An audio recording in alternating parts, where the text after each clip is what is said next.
Bueno, buenas tardes a todos y a todas. Bienvenidos a este proceso que vamos a llevar a cabo de sumergirnos en una parte de nuestra historia, en una parte de nuestra seña de identidad que no es muy conocida, el entrar en una dinámica de ir conociendo algunos vocablos, como en el caso concreto de la palabra corrionero, y para ello pues vamos a estar un tiempo que nos va a permitir el que conozcáis un poquito más la figura de mi padre, la figura de los casi o más 80 vendedores ambulantes de cinto que estaban en la estación de ferrocarril, en el Chaco, que me acuerdo también porque iba a esperar a mi hermano Pascual. Pues allí vendían sus productos, sus producciones, sus navajas, sus cuchillos. Para ello vamos por lo menos es mi invitación, a que hagamos un viaje en el tiempo. De hecho, si me podéis ver, esta sería la indumentaria de aquel grupo de vendedores ambulantes de cinto, de cuchilleros que permitían dar a conocer nuestra historia como ciudad. Nos vamos a adentrar en la memoria, nos vamos a adentrar en el recuerdo de aquellos tiempos que nos permiten conocer parte que también es muy desconocida por parte de mucha gente de nuestra ciudad. A pocos metros de donde están ustedes sentados, su margen izquierdo, se ubicaba la antigua estación de ferrocarril. Ahora mismo está a una distancia aproximadamente de 450 metros de donde nos encontramos. Ahí esa es una fotografía antigua de 1881 más o menos, y uno de los elementos clave en todo este desarrollo que va a influir en el desarrollo de la propia ciudad es que el 18 de marzo de 1855 llega el ferrocarril a nuestra ciudad. El ferrocarril de Madrid a Albacete, que fue la primera conexión ferroviaria entre dos capitales españolas. Albacete contaba con aproximadamente unos 17.000 habitantes. Ahí tenemos desde Madrid a Albacete, pues pasaba por Aranjuez, por Alcázar de San Juan. Albacete se convirtió, por lo tanto, en la cuarta capital provincial, tras Barcelona, tras Valencia, tras Madrid. Y en contar con este medio de transporte que va a provocar el despegue de nuestra ciudad.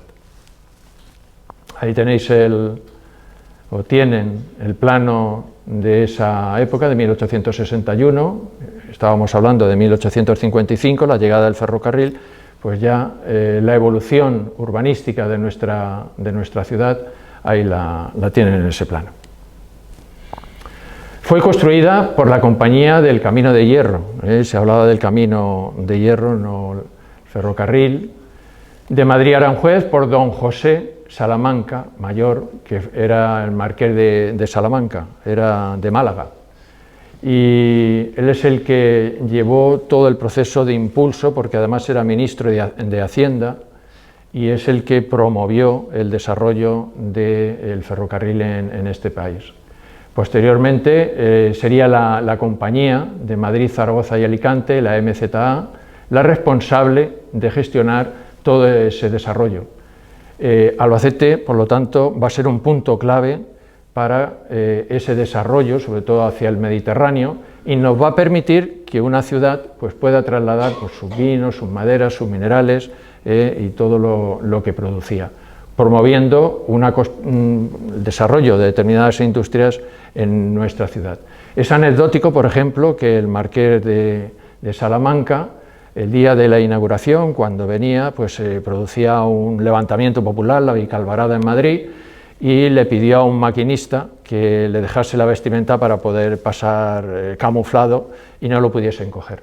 Y cerca de Albacete, pues allí se bajó, estuvo en una de las máquinas, fueron cuatro trenes cargados de diferentes personas de Madrid, y al llegar a Albacete pues esperaban que viniese la reina Isabel II. No se trasladó, pero había un gran banquete para aquellas personas que estaban esperando la llegada del ferrocarril. Un banquete que aproximadamente dio de comer a cerca de 3.000 albaceteños y albaceteñas. Sobre 1880 se inauguró esa segunda estación. La primera tenía un formato y la segunda es la que conocemos por las fotografías. Estas estaciones provocaron lo que es el crecimiento de nuevas calles en la ciudad, como la calle Salamanca, la calle El Muelle, Carceleno, Paseo de la Cuba. El Puente Madera, que ahora mismo lo tenemos, que está cerca de aquí, pues es uno de los últimos reductos que quedan visibles, que quedan del antiguo trazado del ferrocarril, que ahora pues está ocupado por el Parque Lineal. Esta fue nuestra carroza que hicimos como homenaje desde la Asociación de Vecinos, ahí en el año desaparecido en 1967, pues en el año 1992 nos presentamos a un concurso de carrozas de feria y al final nos dieron el primer premio. Y ese fue nuestro homenaje, dado la entidad que tiene nuestro barrio, el Polígono San Antón, con la identificación con la estación de ferrocarril. Luis Escobar inmortaliza en el año 1923 a un grupo de cuchilleros vendedores de cinto. La imagen y sobre todo a Vicente, que es el que hizo el prólogo del libro que publiqué en 2019 sobre esta investigación que llevamos a cabo, pues Vicente decía que el concepto de mochilero no se debe de decir, no es un mochilero, el mochilero es el que lleva una mochila a cuestas. Estamos hablando de los vendedores, cuchilleros, vendedores ambulantes de cinto, con sus navajas y sus cuchillos. Los pregones era algo que llamaba la atención, y eso es la gran identidad o la identificación o señas de identidad que nosotros desde Albacete se ha ido trasladando a todos los viajeros, porque gracias a esos pregones que cantaban estos vendedores ambulantes, pues permitía conocernos, llamar la atención, mostrar su escaparate, el poder ofrecer por las ventanillas, a través de la ventanilla, ese producto y poderlo vender. Ahí tenemos varios, navajas, navajitas de Albacete cuchillos y navajas, navajas de Albacete, cuchillos y llaveritos, cuchillos, estiletes y navajas de Albacete, navajitas, navajitas de Albacete, y si pasas por Albacete, tráeme una navajita de Albacete. Navajas, navajitas de Albacete, cuchillos y llaveritos, y si pasas por Albacete, tráeme una navajita de Albacete.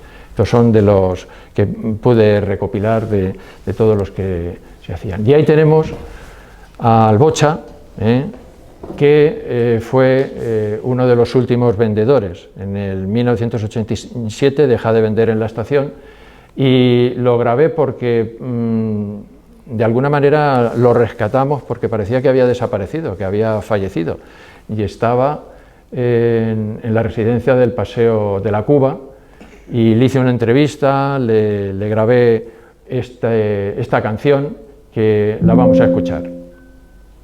Empiece. Tenemos en Albacete cosas muy grandes de admiración, de ver a los cuchilleros, mamita mía, y con el cinto y a la estación. Llegan a la puerta y no les dejan de pasar, se van a sacar billetes, ¿sabéis por dónde? Por la empalizada. Unos que no pueden saltar, soltan para el mostrador, otros que les da vergüenza por el puente a la estación. Llega la máquina, pum, y en cada turno hay 17, diciéndole a los viajeros, ¿sabéis lo que vendo? Navajitas de Albacete, los artistas cuchilleros no pueden tener camisa, los cuartos de la estación y allí se quedan. ¿Sabe filmar? Muy bien.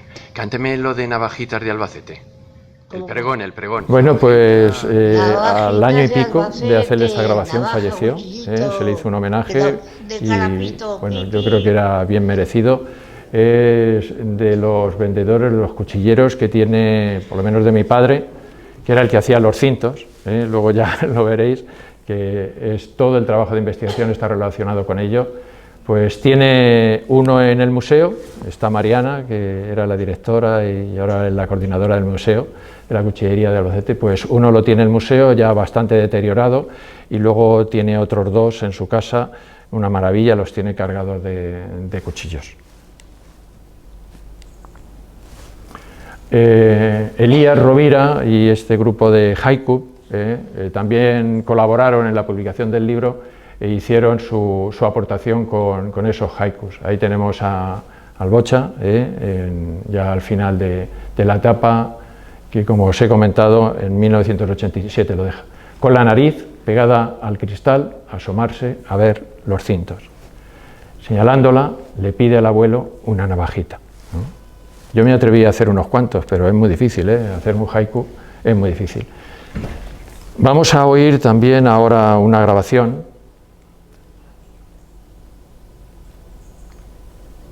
La navaja y el ferrocarril. El ferrocarril resoplaba la pesadumbre de una parada. ¡Navajas! ¡Navajitas de Albacete! ¡De Albacete, cuchillos y navajas! El vendedor de navajas estrenaba hoy nuevo cinto para portarlas, que ese verano le había hecho el bueno de Pascual, con cintas y hebillas en la cintura y espalda para que no le pesaran tanto al caminar.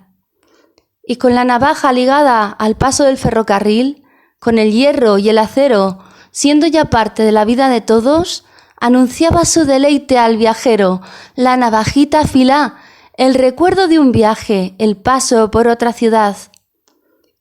Allá que veía al tío Trobillas con las trabillas de su cinto sueltas, recogiendo la mercancía caída, pero sin dejar de anunciar su parte con mucha profesionalidad. Y las navajas de distinto tamaño afilaban los rayos del sol, cortaban los ojos en ranuras encogidas, porque las fundas de cuero de Pascual ya no estaban preñadas de ellas y se mostraban desnudas en el suelo con el resto de los aceros. Este caos hace que la gente que se apea del tren se fije y se acerque. Un niño quiere una navaja porque ya es mayor y el padre le compra dos. Otro solo observa el trabajo de los vendedores de navajas desde la estación. El futuro es suyo y no sabe que lo que mira es una fotografía en blanco y negro a la que de mayor pondrá color. ¡Navajas, navajitas de Albacete, cuchillos y navajas! Vuelve a gritar el vendedor. El ferrocarril bufa una despedida y parte sin temor a su desaparición.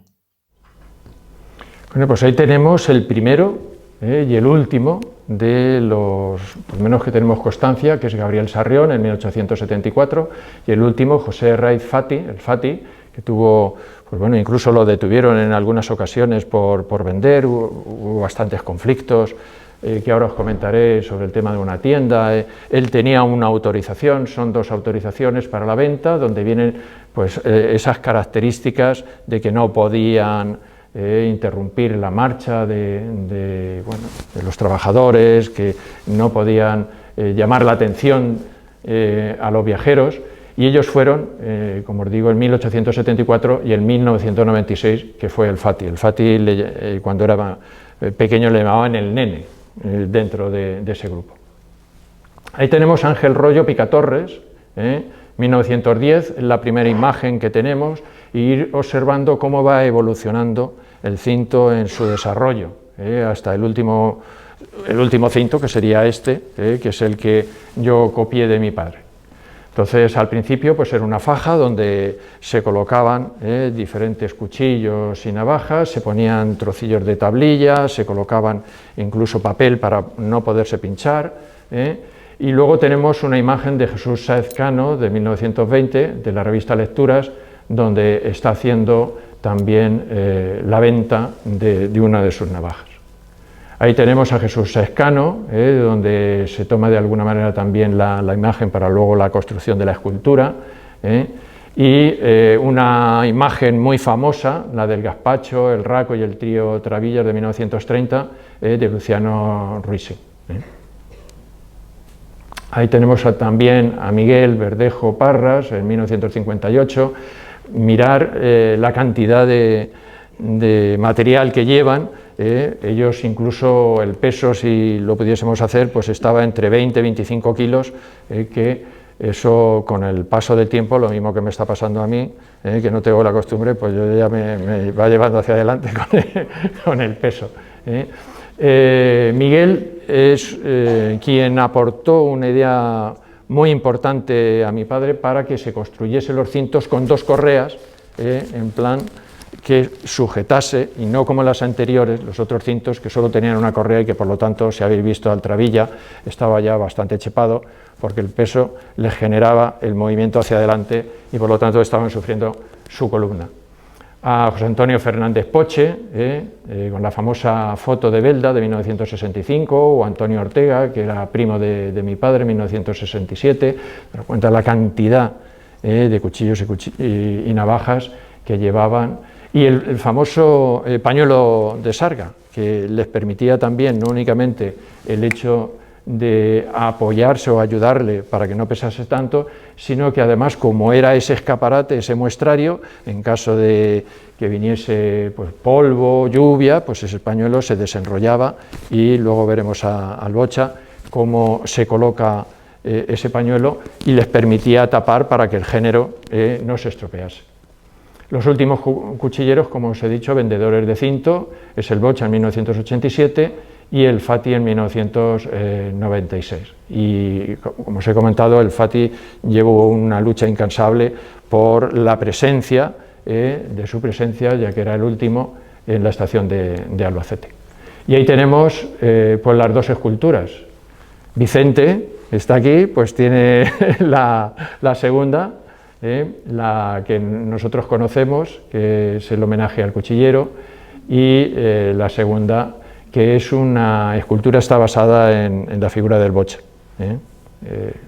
Podría haber sido perfectamente la escultura que estuviese en el Altozano. Pero ¿quién nos convoca esta tarde?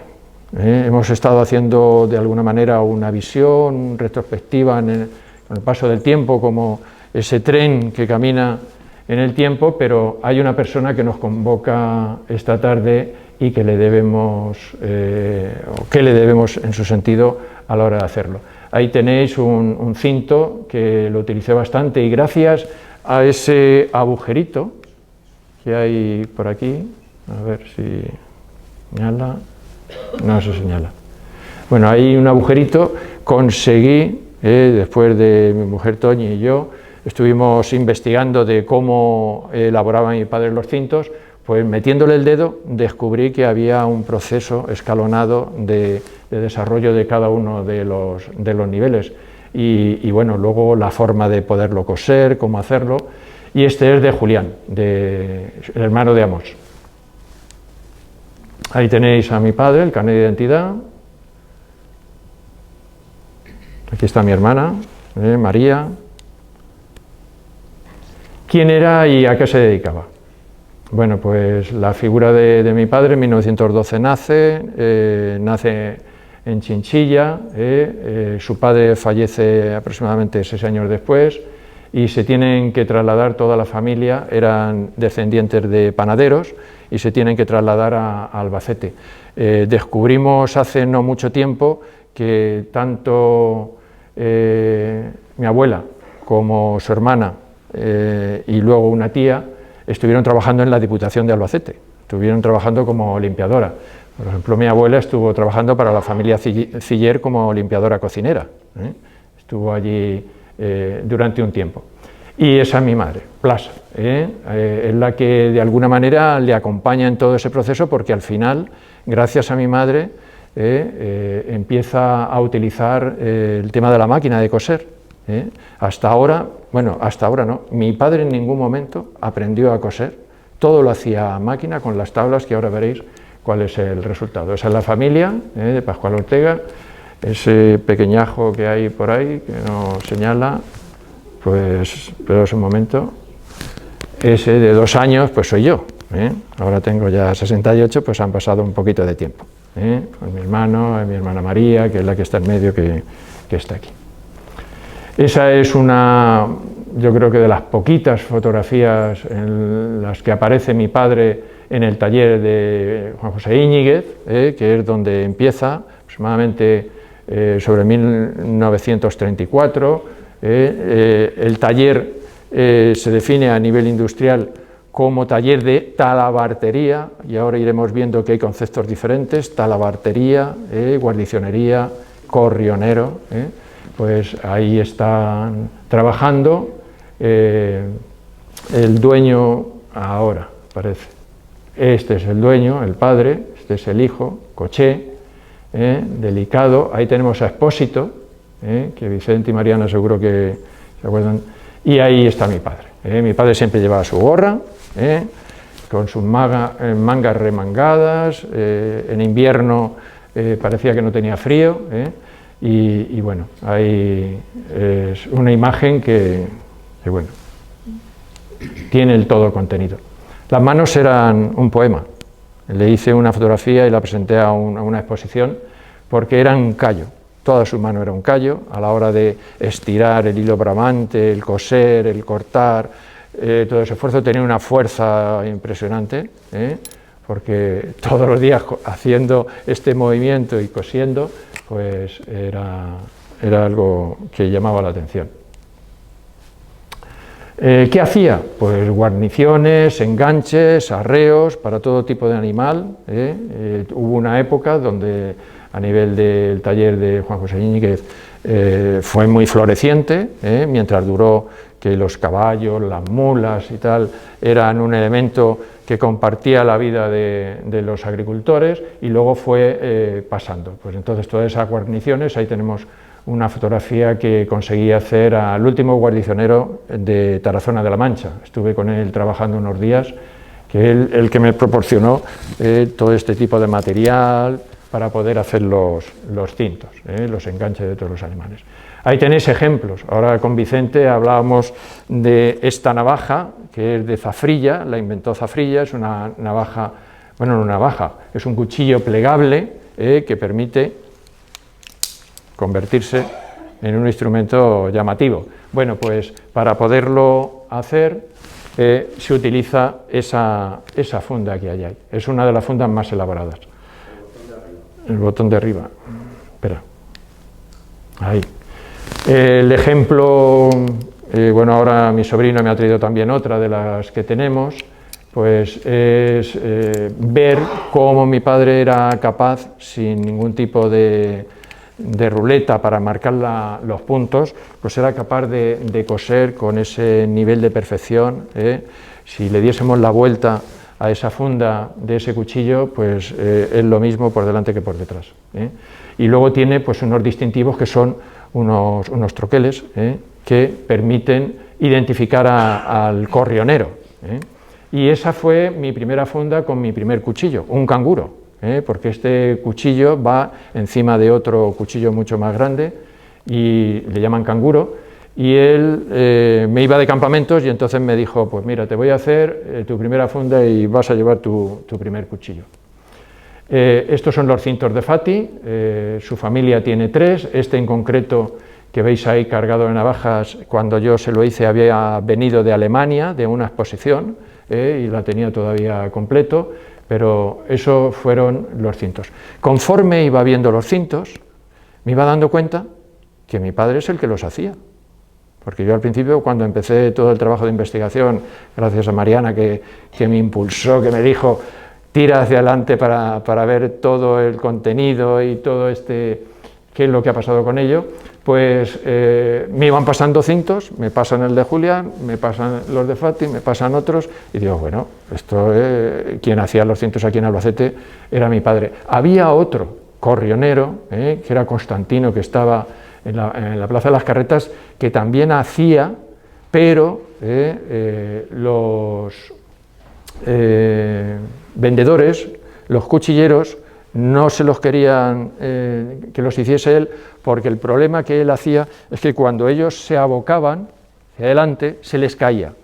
Mi padre, sin embargo, sí que hace ahí un proceso que permite que, aunque yo me agache, los cuchillos y las navajas no se van a caer. Hacía de todo, bolsos del butanero, me acuerdo de varios butaneros que fueron por allí y le hacían su bolso, pues el cabezal de diferentes para mulas y tal, sillas para cazadores, y ahí hay un elemento que os llama, bueno, a mí me llamó la atención al principio, que descubrí que mi padre, cuando regresa de la mili en 1933, lo llaman a filas, estamos en la guerra civil, y viene, se pone a trabajar y lo llaman a filas para que se incorpore. Entonces a Íñiguez, la República le encarga, el Ministerio de Guerra le encarga que hiciesen todos los macutos para las brigadas internacionales. Y entonces a mi padre no se lo pueden llevar, porque él tenía que colaborar en la realización de todos esos macutos. Pero hubo un chivatazo, o hubo ahí cualquier situación de envidia, que dijeron que como Pascual, que tendría que estar en el frente, pues no estaba.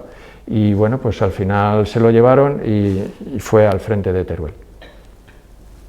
Una cartera de Miguel Ángel, un vecino mío, que hacía de todo, como veis, un corrionero, un guarnicionero, un talabartero, es capaz de transformar cualquier cosa con material, con cuero, y la conserva, me la enseñó hace ya tiempo y la conserva. Vicente pues tiene tabota, que es una calabaza, y bueno, me llamó la atención cuando estuve en su casa y me la enseñó, me llevó, bueno, son de esas satisfacciones, él hacía de todo, la posibilidad de transformar cualquier cosa utilizando pues toda su ingenio. Pascual el Corrionero, pues vamos a verlo. Los referentes documentales son muy sobre el concepto, el término de corrionero, están muy extendidos por toda tanto a nivel de la península ibérica como también a nivel de Europa. Lo único que se utilizan diferentes términos, correero, correonero con E o corrionero con la I. Estamos hablando de Navarra, Asturias, León, estamos hablando de Salamanca, también en el norte de Cáceres, de Murcia, de Sevilla. Por lo tanto, no es un concepto, no es un vocablo que se pueda localizar en un término determinado. Mirad, una de las cosas que hice cuando hice este trabajo, porque me costó muchísimo a nivel de diccionarios, no aparece la palabra en la Real Academia, ni aparece en María Moliner, ni aparece en otros diccionarios, y entonces le escribí a la Real Academia que lo incorporasen por lo menos en el diccionario histórico, y me contestaron que no lo podían incorporar porque era un localismo, un topónimo de Murcia, y entonces volví otra vez a escribirles, le mandé otra vez el estudio que había hecho, que estaba extendido por gran parte de España. El libro de los oficios de Hermann Schopper habla del cingularius, que es el corrionero. El cingularius, luego está el guarnicionero, pero en el caso concreto que nos afecta a mi padre es el cingularius, el correero, es el que lo viene. Por lo tanto, el oficio de corrionero procede de los oficios artesanales de la Baja Edad Media y ha estado extendido por el territorio de la península ibérica.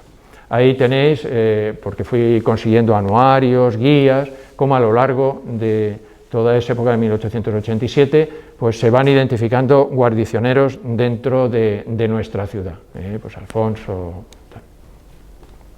En 1879, 1896, en el caso concreto de 1887, pues teníamos ahí ya 4, Felipe Tendero, Francisco Navarrete. En la guía de 1921 pues aparece pues Felipe también, Javier, y luego el último, porque mi padre no tenía un taller, mi padre trabajaba en su casa, trabajaba en la calle Marzo, donde yo nací, trabajaba en la calle La Cruz, en la calle León ya fue el último sitio y es donde hizo su último cinto, que además se lo vendió a Julián. Y estaba este hombre, Constantino, su hijo, y aquí pues es donde aparece el conflicto con él. Era un hombre que hacía las fundas a máquina, cosía a máquina, y claro, mi padre no podía competir. El precio de una funda de mi padre, que estaba cosido a mano y tal, estaba mi hermano Pascual ayudándole, además recibía encargos de a lo mejor 600 fundas de determinados cuchillos, y entonces era imposible.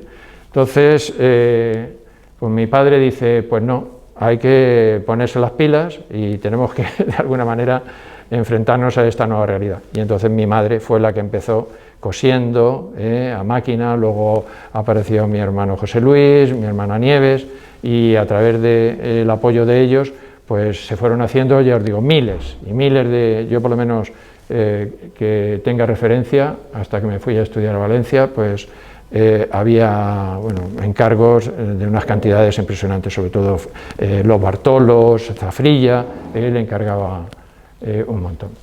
Los cuchilleros vendedores ambulantes de cinto. Ahí tenéis un esquema muy breve de esos vendedores, en el libro se detalla mucho más. Entonces la presencia de un vendedor de cinto en la estación de ferrocarril de Albacete se remonta por lo tanto a 1866. El primer vendedor de cinto que se tiene constancia escrita fue en 1874, que es Gabriel Sarrión. La compañía MZA dictó instrucciones de limitación de los vendedores. Unos sí y otros no, pues entonces crea un conflicto entre todos los cuchilleros. Ahí estamos hablando de que por qué Antonio Zafrilla, Francisco Arco y Antonio Sánchez tienen el permiso para poder vender en la estación de ferrocarril y sin embargo el resto pues carecía, y entonces ahí aparece una situación. La compañía MZA hace la vista gorda de alguna manera y permite que se vayan integrando el resto. El comercio en los andenes con sus fajas, escaparate y posteriormente con sus cintos. Debido al exceso número de vendedores, pues Renfe, que ya se transforma en Renfe, decide limitar su presencia y establece una serie de normas y obligaciones, por ejemplo el FATI en 1959. A comienzos de 1970 Renfe prohíbe la venta en el interior de la estación y hay un acontecimiento que evita un accidente gracias a ellos, porque ellos estaban en la cantina, venían los correos, los expresos, y una de las veces Albacete ha tenido 2 accidentes de ferrocarril en la estación. Bueno, pues en este no se produjo gracias a que ellos vieron venir a un correo, inmediatamente dieron labor de alarma y pudieron detenerlo, incluso algunos de ellos fueron corriendo a acercarse al tren que venía. Y se establece un turno de día y un turno de noche. El turno del día todo el mundo lo quería, aproximadamente estaban hablando entre 12 y 14 cuchilleros vendedores de cinto.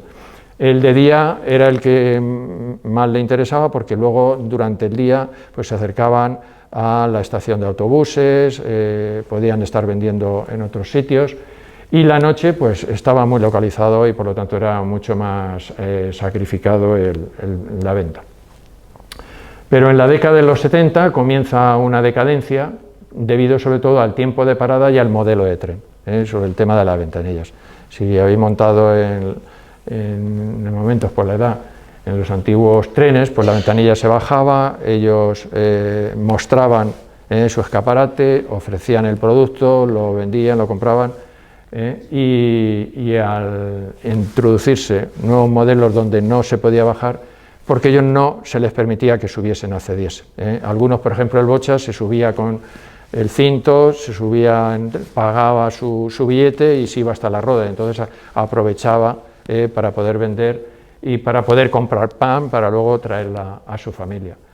Este hecho pues va a crear también con la creación o la autorización de una tienda de venta de navajas y eso va a crear un conflicto también con los vendedores. En 1981 se dicta un nuevo reglamento sobre armas que afecta también a la cuchillería y por lo tanto afecta a la propia venta. Y los últimos vendedores de cinto pues fueron el Bocha, ya os lo he dicho, en 1987 y el FATI en 1996.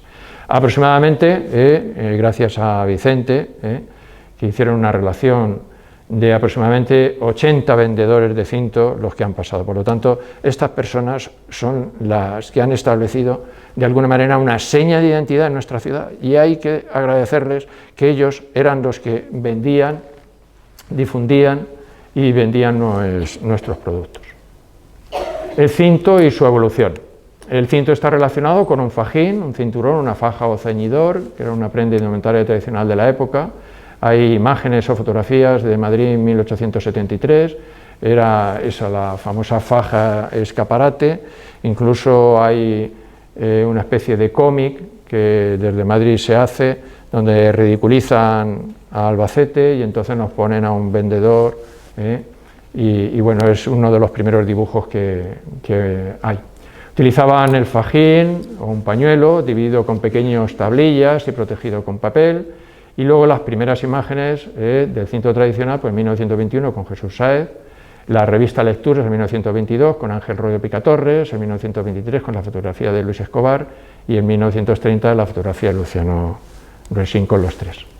Los primeros cintos, pues estamos hablando de 1926, este está en el museo y lo podéis contemplar, está hecho con lona prácticamente, luego lo que es la correa, pero daros cuenta que solo lleva una correa, por lo tanto, al llenarle de peso, hace que el cuerpo se balancee. Y luego introduce ahí pues 3 bolsillos que no era normal que se hiciese. A ver. El cinto de 1926 del cuchillero Martín Martínez, que se lo dona al Museo de la Cuchillería de Albacete.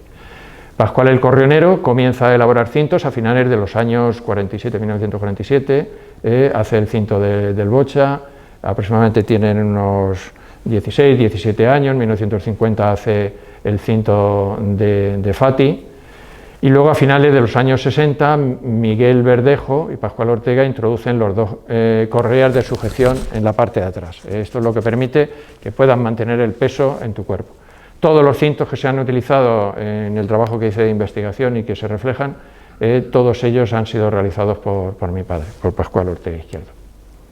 ¿Cómo nace la idea de escribir este libro? Pues nace, ahí lo tenéis, os he traído ahí algunos ejemplares, hicimos ahí una cubierta en plan cinto, y el rojo es el que recoge toda esta información y el verde es el que recoge cómo la cultura en Albacete ha ido traduciendo la elaboración de la figura del vendedor de cinto.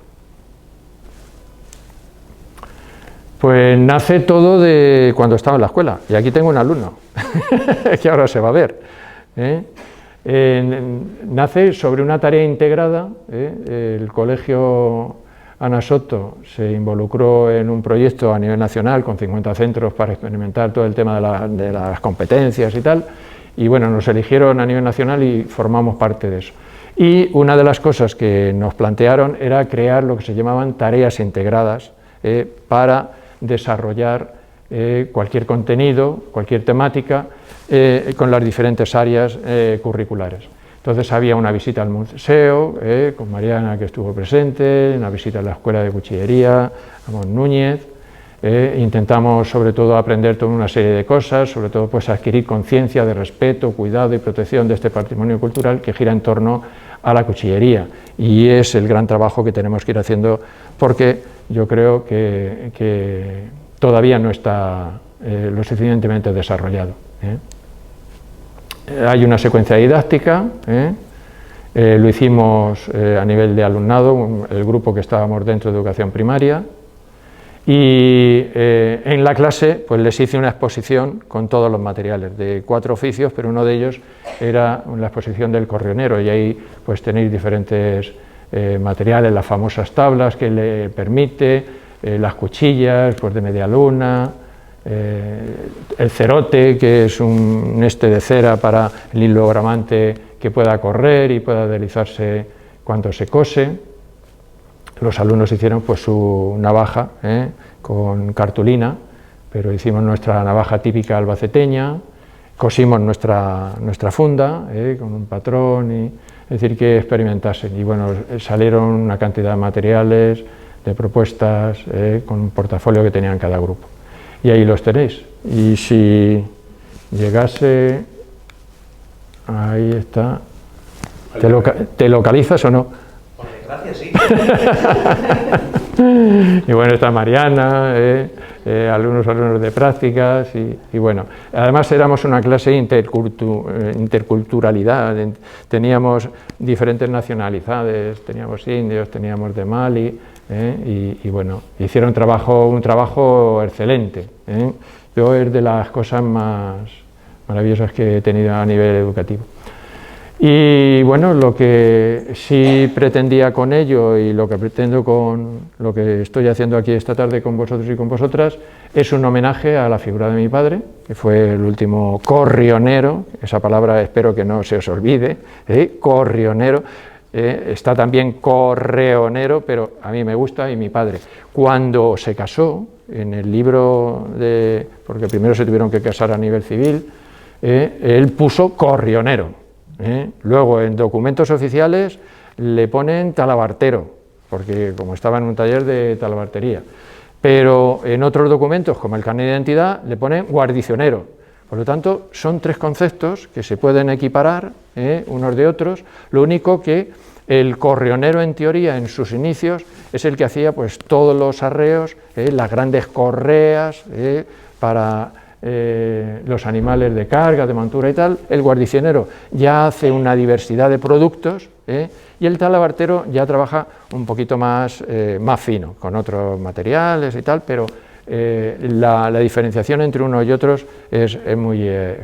el cuero es el elemento, las herramientas son las mismas, lo único pues que va cambiando.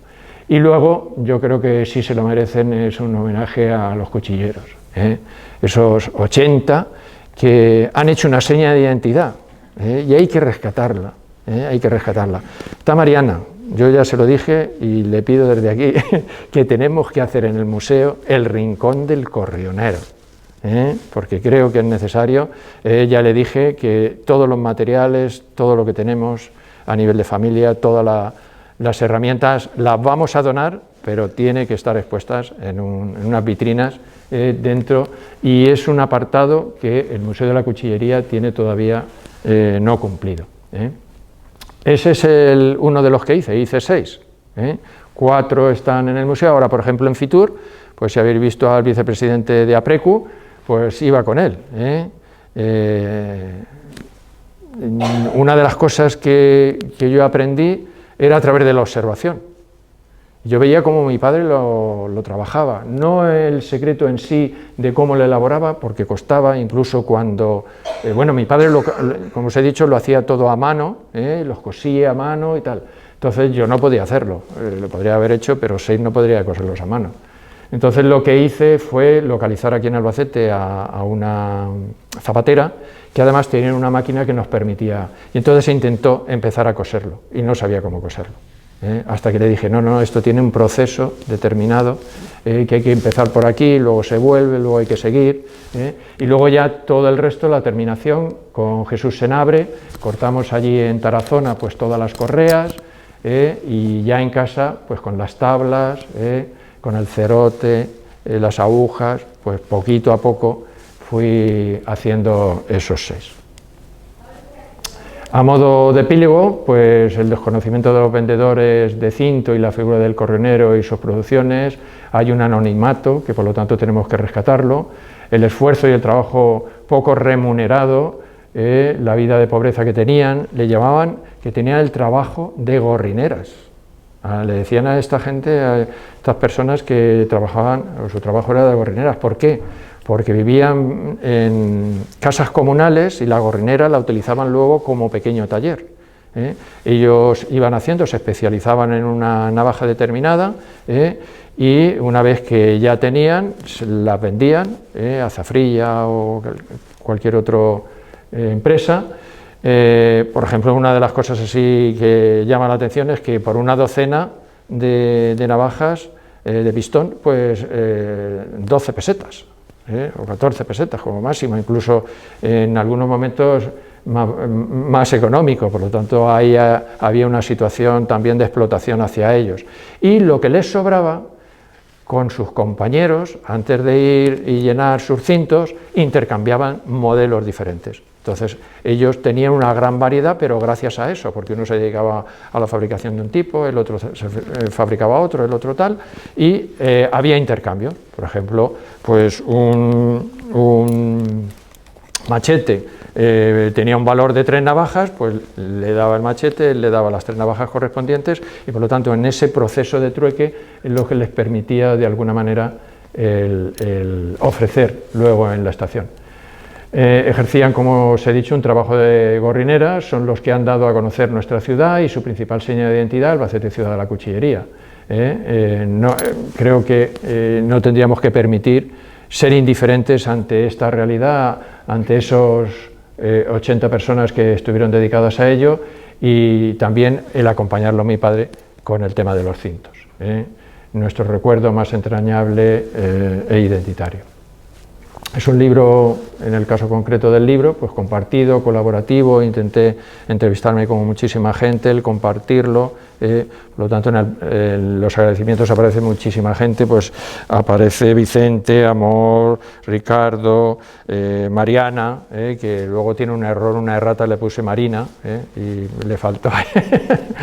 Si hacemos una nueva reedición, pues corregiremos tu nombre, Mariana. Y luego, sobre todo, es un libro cargado de sentimientos y emociones. Yo lo tenía ya planificado que cuando terminase y entrase en el proceso de jubilación, pues todo eso lo iba a traducir en un trabajo de investigación hacia la figura de mi padre y ya, de paso, hacia la figura de los vendedores. Han construido su vida desde el trabajo bien hecho, el amor por la familia, por su tierra. Albacete yo creo que les debe una gran gratitud y tendríamos que estar muy orgullosos de esas personas. Daros cuenta que es un número muy reducido, son 80, o más o menos 80, y mi padre, 81. Entonces, gracias a ellos, pues tenemos o nos conocen.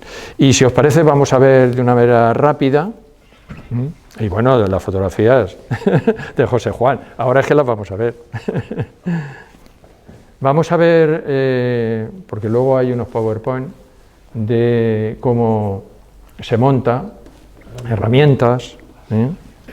Ahí va a hablar de José Juan, un gran fotógrafo que me hizo todo el trabajo en su estudio, Polígono Capollano, de todas las herramientas que tenía mi padre y en lo que, de alguna manera, vamos pasando. Pues ahí tenemos el yunque, hierros que se utilizaban, por ejemplo, para las fundas de los cuchillos plegables, los martillos. Este es de mi hermano Francisco, que el de abajo es un martillo de zabatero, pero también sirve, ahí está su hijo. Luego las diferentes cuchillas, pues media luna, uñeta, diferentes tenazas, tijeras, los sacabocaos de ruleta para poner los ojetes. Luego también mi hermano utilizaba este tipo de cuchillas porque los zapateros también las utilizan y eso corta como demonios, son de flejes. Estos son sacabocaos unitarios, hacen los agujeros según el diámetro que tienen.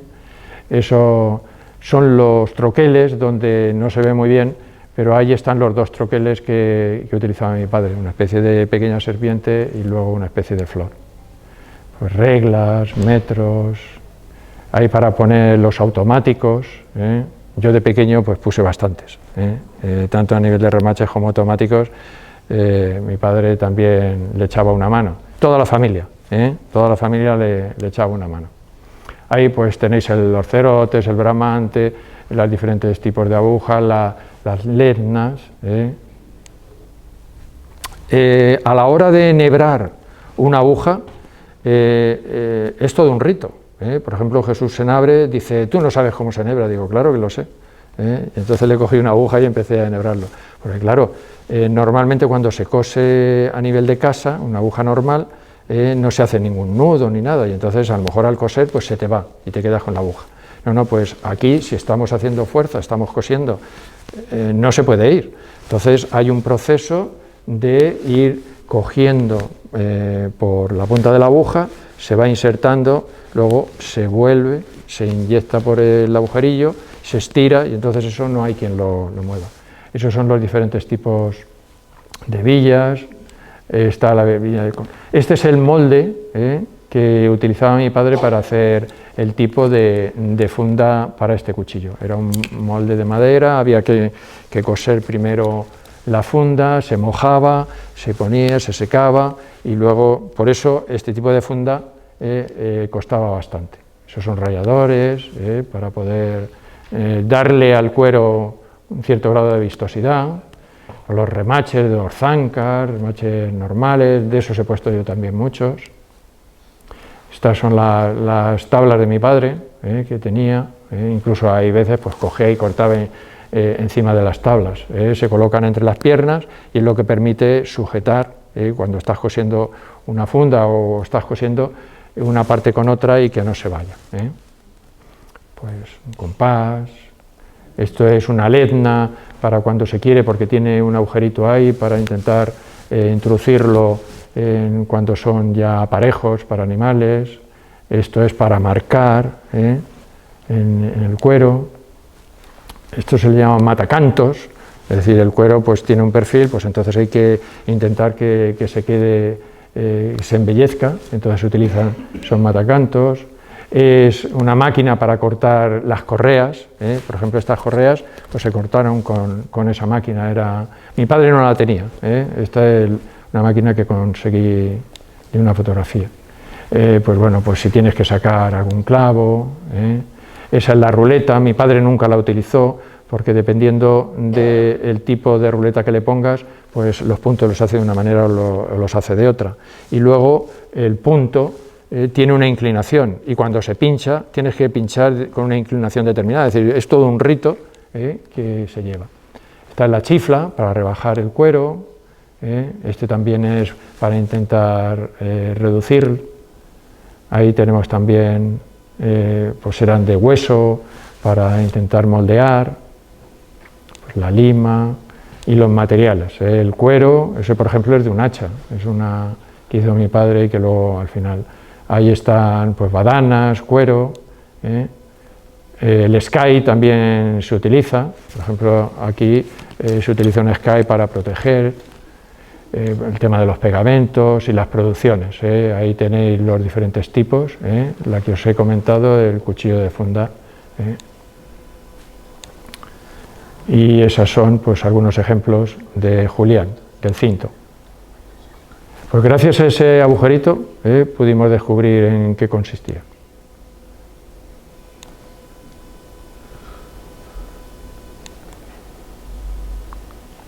Las hebillas de coscoja, que tiene ahí un rulito que le permite rotar.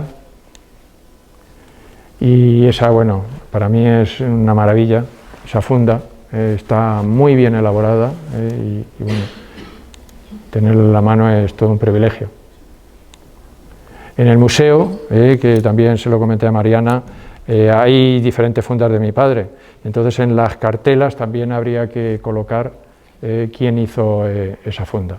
Ese es el cuchillo plegable y luego estas fundas además se le ponían unas pequeñas fundas metálicas para que no lo puedan romper. ¿Veis? Ahí hay un ejemplo. Ese es el canguro. Y eso, pues algunas producciones de una porra, electricistas que le encargaban, el butanero, correas, para poder espantar a los animales, las moscas, es decir, que hacía de todo. Pues ahí tenéis al Bocha, esto lo grabó, creo que es Consuelo, la que hizo todo este reportaje para el Museo de la Cuchillería. Ese es el cinto ya súper destrozado, entonces él, cómo va, con todas esas navajas y cuchillos, va haciendo ese proceso de colocación. Daros cuenta cómo está el cinto, está destrozado.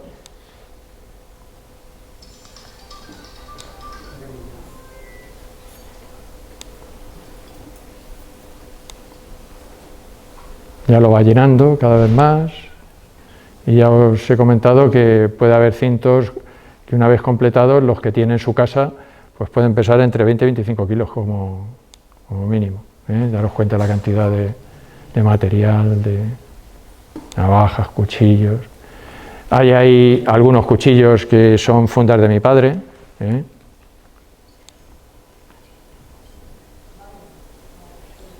Daros cuenta el peso que podrían llevar y cómo. Y luego ya el famoso pañuelo de sarga, que ahí nos muestra cómo va para colocárselo, que le sirve también de refuerzo y reducir también su peso.